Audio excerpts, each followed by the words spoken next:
Football world ஃபுல்லாக Messi versus Ronaldo discussion போயிட்டுருக்கு. எந்த டிவி சேனல் ஓப்பன் பண்ணாலும் இதே டிபேட் தான். அப்போது தான் ஆக்ஸ்ஃபோர்ட் யூனியனில் ஒரு ஈவெண்ட் நடக்குது. ஸ்பெஷல் கெஸ்ட் யார் தெரியுமா? அப்போ இருந்த ஃபீஃபாவோட பிரசிடென்ட் செப் பிளாட்டர். ஸ்டூடெண்ட்ஸ் எல்லாம் கொஸ்டின் கேட்க ஆரம்பித்தாங்க. ஃபுட்பால் பற்றி பேசுகிறாங்க. எல்லாமே நார்மலாக தான் போயிட்டு இருந்துச்சு. அப்போது ஒரு கொஸ்டின் வந்துச்சு. இந்த கொஸ்டினுக்கான ஆன்சர் மொத்த ஃபுட்பாலையுமே மாற்றிடுச்சு. ஒரு சிம்பிள் கொஸ்டின்: மெஸ்ஸி பெட்டரா, ரொனால்டோ பெட்டரா? ஆனஸ்ட்லி எல்லாருக்கும் ஒரு கியூரியாசிட்டி இருந்துச்சு. ஃபுட்பாலோட பிக்கெஸ்ட் ஆர்கனைசேஷனோட ஒரு பிரசிடென்ட் இதுக்கு என்ன ஆன்சர் சொல்ல போகிறாங்க. ஆனால் இதுக்கு அடுத்து நடந்த ஒரு விஷயம் நிறைய ரொனால்டோ ஃபேன்ஸுக்கு இன்றைக்கும் மறக்க முடியலை. பிளாட்டர் என்ன சொன்னாங்கன்னா, மெஸ்ஸினா குட் பாய், எல்லாருக்கும் பிடிக்கிற மாதிரி ஒரு பிளேயர். அப்புறம் ரொனால்டோ பற்றி பேச ஆரம்பிக்கும் போது ஸ்டேஜ் மேலே நின்றுட்டு அவரை நடக்கிற ஸ்டைலை இமிடேட் பண்ணாங்க. கையை ஆட்டி காமிச்சாங்க. பாடி லாங்குவேஜை இமிடேட் பண்ணாங்க. ஆடியன்ஸ் எல்லாம் சிரிக்க ஆரம்பிச்சிட்டாங்க. இப்போ கொஞ்சம் நம்ம சைடில் யோசிப்போம். இமேஜின் பண்ணுங்கள், நீங்கள் ஒரு ஆஃபீஸில் ஒர்க் பண்ணுறீங்க. உங்கள் கம்பெனியோட சிஇஓ மீட்டிங்கில் உங்களை இமிடேட் பண்ணுறாங்க. அங்கே இருக்க எல்லாரும் சிரிக்கிறாங்க. உங்களுக்கு எப்படி இருக்கும்? இது ஜோக் மாதிரி தெரியுமா, இல்லைனா ஈஸியாக எடுத்துக்குவீங்களா, இல்லை கொஞ்சம் ஹர்ட் ஆகுமா? அதே மாதிரி தான் ரொனால்டோ ஃபேன்ஸும் ஃபீல் பண்ணாங்க.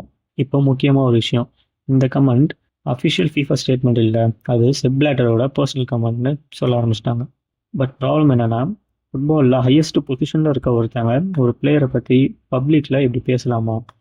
அவருக்கு ரொனால்டோ மேலே ஆல்ரெடி ஒப்பீனியன் இருக்கா இல்லையான்னு ஒரு டிபேட் ஸ்டார்ட் ஆகிடுச்சு. மீடியா ஃபுல்லாக ஒரே டிஸ்கஷன்.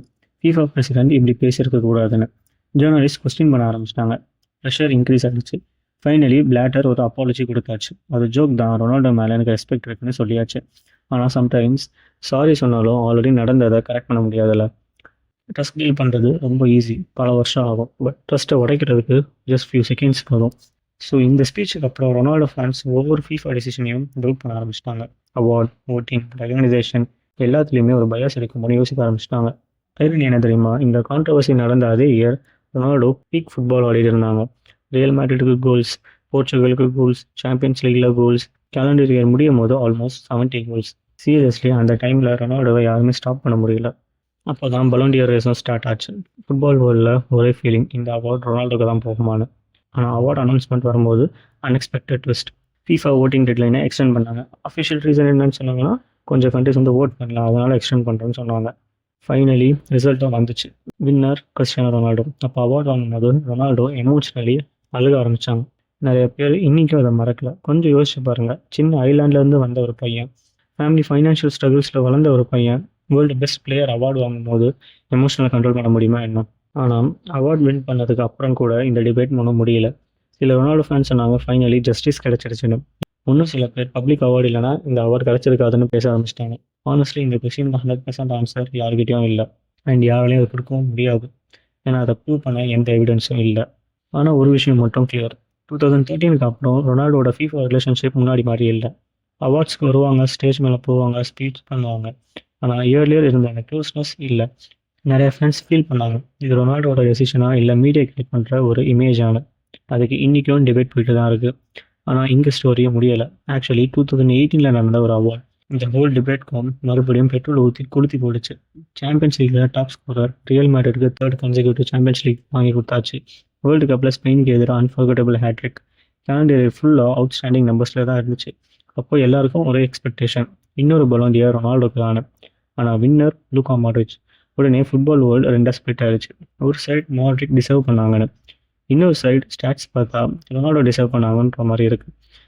ஹானஸ்ட்லி அவார்ட்ஸ்னால் கோல் மட்டும் பார்க்க மாட்டாங்க. டீம் சக்ஸஸ், டூர்னமெண்ட் இம்பாக்ட், ஜேர்னலிஸ்டோட ஓட்ஸ், ஸ்டோரி லைன் எல்லாமே மிக்ஸ் ஆகும். அதனால தான் பலோண்டியரோட டிபேட் எப்பயுமே எண்ட் ஆகாது. ஆனால் ரொனால்டோ ஃபேன்ஸ்க்கு இது இன்னொரு page. Golden boy 2007 controversy, Blatter speech, voting extension, 2018 Ballon d'Or. ஒவ்வொரு இன்சிடென்ட்டும் ஆல்ரெடி இருந்த ஒரு டவுட்டை இன்னும் கொஞ்சம் ஸ்ட்ரென்த் பண்ணிச்சு. அப்போ கொஸ்டின் ஒன்று மாறிச்சு. ப்ராப்ளம் அவார்ட்ஸ் மட்டுமா, இல்லை ரெகனைசேஷன்லையும் ஏதாச்சும் இருக்கான்னு. 2018 அப்புறம் இந்த டிபேட் கொஞ்சம் கொஞ்சமாக மாறிடுச்சு. முன்னாடி அவார்ட்ஸ் பற்றி தான் பேசிட்டு இருந்தாங்க. Ballon d'Or, FIFA best award, FIFA best player award, Puskas. ஆனால் இப்போ டெசிஷன் வேறு மாதிரி போயிடுச்சு. ரெகனைசேஷன். சிம்பிளாக சொன்னால் ரொனால்டோ பண்ண அச்சீவ்மெண்ட்ஸ்க்கு ஃபீஃபா எனஃப் இம்பார்ட்டன்ஸ் கொடுத்தாங்களான்னு. கொஞ்சம் உங்கள் லைஃப்பில் கம்பேர் பண்ணுங்கள். நீங்கள் hardest worker, daily over time work பண்ணுறீங்க, பெஸ்ட் பர்ஃபார்மன்ஸ், ப்ரொமோஷன் கிடைக்குது. ஆனால் கம்பெனியோட அப்ரிசியேஷன் போஸ்ட்டில் உங்களோட பேர் மிஸ் ஆகுது. ஒன் டைம்னா பரவாயில்ல, 2-3 தடவைனா நேச்சுரலி உங்களுக்கே ஒரு டவுட் வரும்ல, மேபி கம்பெனி நம்மளை இக்னோர் பண்ணுதோன்னு. அதே ஃபீலிங் தான் ரொனால்டோட ஃபேன்ஸுக்கும் வந்துச்சு.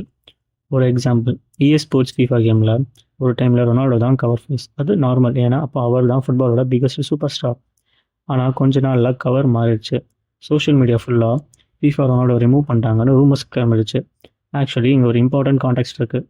அதே டைமில் அவங்க ஜுவென்டஸில் ஜாயின் பண்ணியிருந்தாங்க. ஜுவென்டஸ் கொனாமியோட எக்ஸ்க்ளூசிவ் லைசன்சிங் ஒன்று சைன் பண்ணியிருந்தாங்க.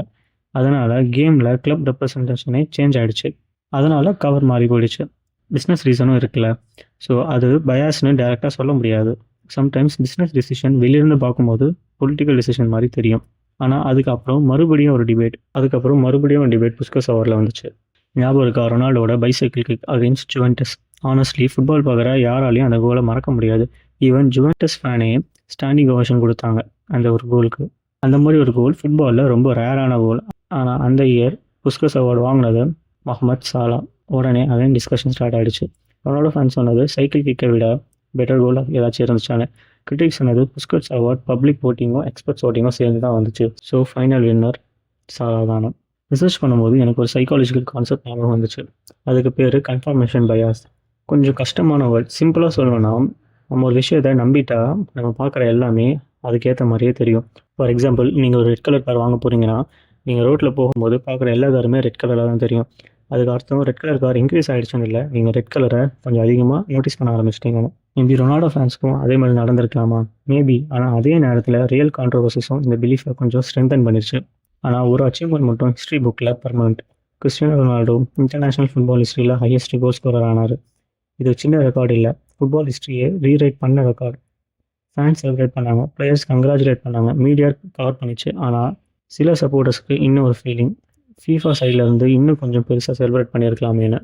சரி, இப்போ கொஞ்சம் ஸ்டாப் பண்ணலாம். போன ஃபியூ மினிட்ஸாக நம்ம என்ன பார்த்தோம்? Golden boy debate, 2007 controversy, Blatter comments, voting extension, 2018 Ballon d'Or, Puskas award, recognition discussion, இவ்வளோ பார்த்தாச்சு. இப்போ ஒரிஜினல் கொஸ்டினுக்கு வரலாம். உண்மையாகவே ஃபீஃபா ரொனால்டோவை வெறுக்கிறாங்களா? ஆனஸ்ட்லி எவிடன்ஸ் பார்த்தா அப்படி டேரெக்டாக சொல்ல முடியாது. ஏன்னா அதை ப்ரூவ் பண்ண எந்த அஃபிஷியல் டாக்குமெண்ட்ஸும் இல்லை, எந்த இன்சைடர் கன்ஃபர்மேஷனும் இல்லை. அதனால் அது ஃபேக்ட்னு சொல்கிறது கரெக்ட் இல்லை. ஆனால் இன்னொரு ஃபேக்டருக்கு மில்லியன்ஸ் ஆஃப் ரொனால்டோ ஃபேன்ஸ் ரொனால்டோவை டிஃப்ரெண்ட்டாக ட்ரீட் பண்ணிட்டாங்கன்னு தான் நினச்சிட்டு இருக்காங்க. அதுக்கு ரீசன் என்னென்னா, போன 20 இயர்ஸில் நடந்த சில இன்சிடென்ட்ஸ் அவங்க மைண்டில் ஒரு பேட்டர்னை க்ரியேட் பண்ணிடுச்சு. மேபி ப்ராப்ளம் ஹேட்டட் இல்லை, மேபி ப்ராப்ளம் பர்சனாலிட்டியாக கூட இருக்கலாம். மெஸ்ஸி காம், சைலண்ட், ரிசர்வ்டு, மீடியாவுக்கு ஈஸி பர்சனாலிட்டி. இன்னொரு side Ronaldo emotion, confidence, aggression, winning obsession, sometimes out spoken. ரெண்டு பேரும் கம்ப்ளீட்லி டிஃப்ரெண்ட் கேரக்டர்ஸ். நேச்சுரலி மீடியாவும் ஃபேன்ஸும் இன்ஸ்டிடியூஷனும் டிஃப்ரெண்ட்டாக ரியாக்ட் பண்ணியிருக்கலாம். ஆனால் ஒரு விஷயம் யாராலையும் மாற்ற முடியாது. அவார்ட்ஸ்க்கு டிபேட் பண்ணலாம், ஓட்ஸுக்கு டிபேட் பண்ணலாம், ரெகனைசேஷனுக்கு டிபேட் பண்ணலாம். ஆனால் கிறிஸ்டியானோ ரொனால்டோ ஃபுட்பாலுக்கு பண்ணதை டிபேட் பண்ண முடியாது. மெடேராவில் இருந்து வந்த ஒரு சின்ன பையன் ஹார்ட் ஒர்க்னா என்னன்னு உலகத்துக்கு காமிச்சாங்க. சாம்பியன்ஸ் லீக் ஹிஸ்ட்ரியில் 140 கோல்ஸ், இன்டர்நேஷ்னல் ஃபுட்பால் ஹிஸ்ட்ரியில் ஹையஸ்ட் கோல் ஸ்கோரர், இங்கிலாண்டில் சாம்பியன், ஸ்பெயினில் சாம்பியன், இட்டாலியில் சாம்பியன், போர்ச்சுகலுக்கு ஃபஸ்ட் மேஜர் இன்டர்நேஷ்னல் ட்ராஃபி வாங்கி கொடுத்தாங்க. ஃபுட்பால் பிளேயர்னா என்ன, ஃபிட்னஸ்னா என்ன, டிசிப்ளின்னா என்ன உலகத்துக்கு காமிச்சாங்க. இவ்வளோ அச்சீவ்மெண்ட்ஸ் இருக்குது. ஸோ இதை இந்த அவார்ட்ஸ் கொடுத்தாலும் சரி கொடுக்கலனாலும் சரி எரேஸ் பண்ண முடியாது. இதனால தான் ஸ்டில் 20 இயர்ஸ் ஆனாலும் மெஸ்ஸி வர்சஸ் ரொனால்டோ டிபேட் இன்னும் போயிட்டே தான் இருக்குது. கோல்ஸில் இல்லை, டேலண்ட்டில் இல்லை, லெகசியில். ஸோ வீடியோ ஆரம்பிக்கும் போது நம்ம என்ன கொஸ்டின் கேட்டோம்? ஃபீஃபாக்கு ரொனால்டோ மேலே உண்மையாகவே பயாஸ் இருக்கா? ஃபியூ மினிட்ஸ் எவிடன்ஸ் பார்த்தோம், அஃபிஷியல் எக்ஸ்பிளேஷன் பார்த்தோம், ஃபேன்ஸோட பர்ஸ்பெக்டிவ் பார்த்தோம், கான்ட்ரவர்சிஸ் பார்த்தோம். எனக்கு தெரிஞ்ச ஆன்சர் இது சில இன்சிடென்ட்ஸ் ரொனால்டோ ஃபேன்ஸுக்கு டவுட் வர மாதிரி பண்ணிடுச்சு. அதே நேரத்தில் அந்த இன்சிடென்ட்ஸுக்கு சில அஃபிஷியல் எக்ஸ்ப்ளனேஷன்ஸும் இருந்துச்சு. ஃபீஃபா டெஃபினெட்லி ரொனால்டோ ஹேட் பண்ணிடுச்சுன்னு சொல்கிறதும் கரெக்ட் இல்லை, அதே நேரத்தில் பண்ணலன்றதும் கரெக்ட் இல்லை. ட்ரூத் ப்ராபப்ளி இந்த ரெண்டு எக்ஸ்ட்ரீமுக்கும் நடுவில் தான் இருக்கும். இப்போ டெசிஷன் உங்களோடது. நீங்கள் என்ன நம்புறீங்க? உண்மையாகவே ரொனால்டோவை டிஃப்ரெண்ட்டாக ட்ரீட் பண்ணாங்களா, இல்லை ஃபுட்பாலில் இருக்கிற பிக்கஸ்ட் ஃபேன் டிபேட்டில் இதுவும் ஒன்றா? கமெண்ட்டில் உங்கள் ஒப்பீனியன் சொல்லுங்கள். எல்லோரும் இந்த டிஸ்கஷனை ரெஸ்பெக்ட்ஃபுல்லாக கண்டினியூ பண்ணலாம். இந்த ஃபுட்பால் வீடியோ பிடிச்சிருந்தா லைக் பண்ணுங்கள், சப்ஸ்கிரைப் பண்ணுங்கள். இந்த சேனலில் ஜஸ்ட் ஒரு கோலை பற்றியும் மேட்சஸை பற்றியும் மட்டும் பேச மாட்டோம். ஃபுட்பாலுக்கு பின்னாடி இருக்க ஸ்டோரிஸ், பாலிடிக்ஸ், பிஸ்னஸ், ஹிஸ்ட்ரிஸ் எல்லாத்தையும் சேர்ந்து பேசுவோம். இன்னும் நிறைய ஹிடன் ஸ்டோரிஸை எக்ஸ்ப்ளோர் பண்ணுவோம். நெக்ஸ்ட் வீடியோவில் பார்ப்போம். Until then, bye.